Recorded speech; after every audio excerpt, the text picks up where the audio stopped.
লক্ষ্মীপুরের রামগঞ্জ উপজেলার ২ নং নোয়াগাঁও ইউনিয়নে সম্প্রতি ঘটে গেল এক ব্যতিক্রমী ও হৃদয়ছোঁয়া ঘটনা। একটি বিয়ের আয়োজনে ধরা দেয় ভালোবাসা, কৃতজ্ঞতা আর আন্তরিকতার অনন্য এক দৃষ্টান্ত। الزواج عند بنغلاديش هنا يكون وقت النهار، السعودية ليل ما في نهار، زواج السعودية ليل، هذا فرق بس باقي كله الحمد لله نفسه ما في شيء. সৌদি প্রবাসী বাংলাদেশি ব্যবসায়ী তাকবীর হোসেন মুরাদের বিয়ে, আর এই আয়োজনে উপস্থিত তার সৌদি কফিল, যিনি শুধুমাত্র একজন নিয়োগদাতা নন, বরং হয়ে উঠেছেন পরিবারের একজন সদস্য।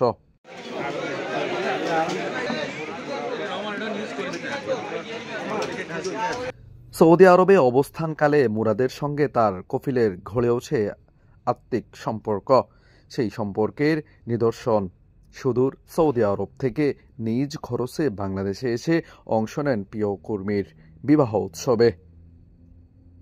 বৃহস্পতিবার রাতে রামগঞ্জে পৌঁছে তিনি ঘুরে দেখেন পৌর শহর, উপভোগ করেন স্থানীয় খাবার, এরপর অংশ নেন মুরাদের হলুদের অনুষ্ঠানে। মুরাদ উপজেলার নোয়াগাঁও ইউনিয়নের সাউদুরখিল গ্রামের মান্নান ভূঁইয়া গাজীর ছেলে। তার উপস্থিতিতে বিয়েবাড়ি পরিণত হয় এক উৎসবমুখর পরিবেশে।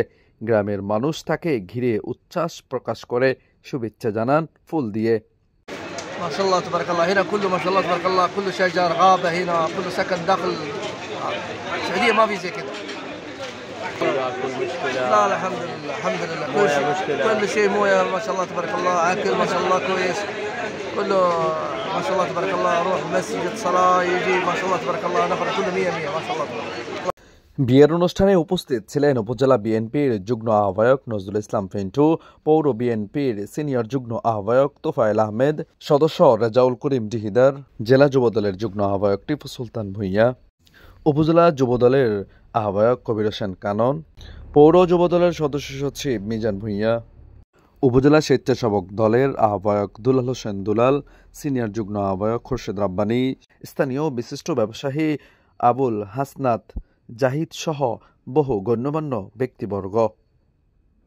এই ঘটনাটি প্রমাণ করে সত্যিকারের ভালোবাসা আর আন্তরিকতা কখনো সীমান্ত মানে না। একজন কফিল তার কর্মীর সম্পর্ক যে কতটা গভীর হতে পারে তা দেখিয়ে দিল এই বিয়েবাড়ি। রামগঞ্জবাসীর হৃদয়ে আজও গেঁথে আছে এই দিনের প্রতিটি মুহূর্ত।